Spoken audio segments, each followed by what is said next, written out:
Hey, this is Brett from Rock City Studios. We are here with Alex from the band The Hate Club. Say hi. Hey. Rock City Studios! Yeah! Give me, or give the world out there maybe a little insight of to what The Hate Club's music is like. I think the Hate Club's music is a little bit like destructive in nature, you know, and dystopian, I would say. And the main idea behind it was came actually to one of my good friends and to me when we were like just like hanging out and just actually complaining about like a bunch of things, and we just talking like nonsense basically, and then and just like I don't know, talking about obscene things, and they were like, hey, like we got like a little like hate club going on here, and then the more we got into it. So that's what bred the name. It's not that I'm like all about like hating things, but it's I'm all about like being nonconformist. Okay. What bands would you sort of compare The Hate Club to? What do you think that you sort of sound like? Or give me your main influences. And I've been thinking about that a lot, and I've been always a huge fan of Led Zeppelin, but even though I don't listen to them anymore that much, but I'm still like so fascinated by their music because it was heavily like influenced by blues, and what I do has some blues like motives, and themes, It's at the same time when it comes to what I'm doing, it has more of the like electronic twist. Okay. I think electronic music just gives so much freedom to find new sounds, so that's really where a lot of inspiration comes from the electronic scene, but the performance aspect comes from bands, because a lot of electronic artists, they kind of like in just in one position, and just like being like right there either behind the decks or like playing behind the like MIDI keyboard and everything. And what I feel is like I want to be like on stage and have like the band presence, just like jump around. Right, so you have that freedom right there. Now, if the Hate Club got a chance to open up for any artist, what artist would you like to open up for? Oh, that's a good one. Rammstein. Okay, that's a good one. I think that would be pretty sick, And I think any band that has a heavy electronic sound, like The Prodigy, Chemical Brothers, Nine Inch Nails, Gorillaz. I really dig all those bands that they are bands, but they're like have heavily influenced by electronic sounds. And they have like a band behind them. Some of those bands. Yeah. That's essentially the concept. Yeah. So, if any of those bands are listening, the Hate Club would be the band to go to. I'm down. I'm so down. Take me. I'm He'll yours. do it for free. I know you've been playing shows and all that kind of stuff. Give me some of the best shows that you've played and maybe the worst show.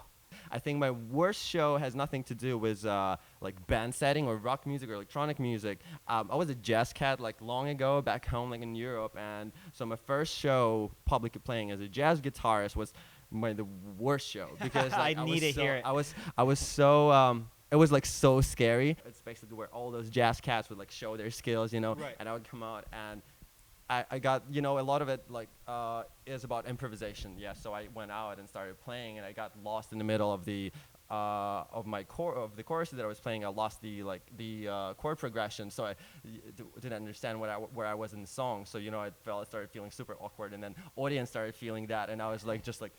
You're just hiding. I was just like playing my solo, not knowing where I am, what the hell I'm doing, and then I stopped playing. You would typically you would just like when you end your solo, you end on like some sort of climax or like you finish a statement, right, or a phrase or whatever. And I didn't know where I was in the song, so I was just like I just stopped playing somewhere in the middle. It was just like.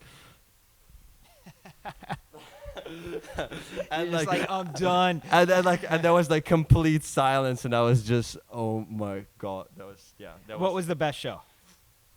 The best show. I think the last show that I played as a Hate Club was the best one. I played in LA at Silver Lake Lounge. Just I think the more I'm getting into this, and the more I have more things going with the Hate Club, the better it gets, like with every show, and I played a bunch of new songs, and I think like all my friends were really digging it, and people were digging it, and I had fun, and well, that's all what really matters is if you have a bunch of fun doing it. Yeah, a lot of fun, actually, a lot of fun, more than necessary, probably. more. That's always a good thing.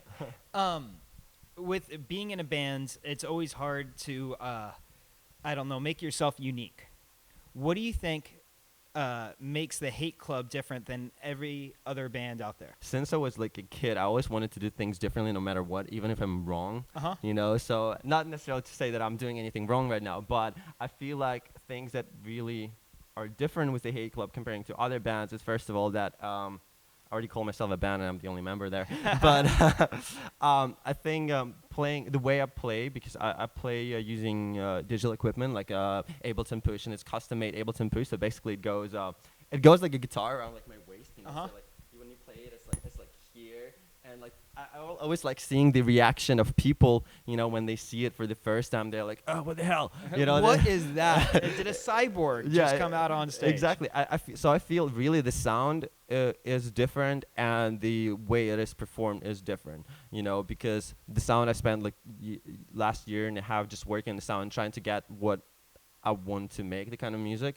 And I feel like there's a lot of artists like have the problem with that. It's not a problem, but they can get lost, and that's what I've been lost for a second, not knowing what to do, because there's so much great music out there, you know, and you're like, okay, there's, I don't know, an alternative kind of genre, and you love it, and you want to do like that, your favorite band, you know, and you want to kind of sound like them and everything. Then there's a lot of electronic music that's coming up, and a lot of great electronic bands like that also play live and do just awesome music, and you want to be like them, you know. So I think the main problem is really letting go of trying to be like somebody else and doing what's really you, which, you know, which may seem like easy thing to do, but it's not. It's always you know. easier said than done. Yeah, Because yeah. a lot of times people hide from who they really are. Yeah. And it's a scary thing to let the world know, like, hey, this is who I really am. This is what I'm really doing over here. So it's like high school where you try to be that cool person, Yeah. and you wind up not being cool. If you just like, if you're just chill, if you're just you go up in the cool points. I feel. And you're right, and I think like even like with in this industry, and pretty much in anything like in, you know, that humanity faces, is like it's all about doing things the way you're trying to do it. And you know, there was never a case, especially in music, where an artist got known because they were doing things just like everyone else. Absolutely. You know, or when they like created something new because they just copied everyone else, like, you know, the way. Yeah, the way it's supposed to be copied. Yeah, or exactly. So something. I think it's just like really finding freedom and finding the courage to do what you're trying to do. And, you know, you have to make up your mind, you know, which is hard thing to do with like current. Right. Now, you're from the Ukraine, right? Yeah. Okay.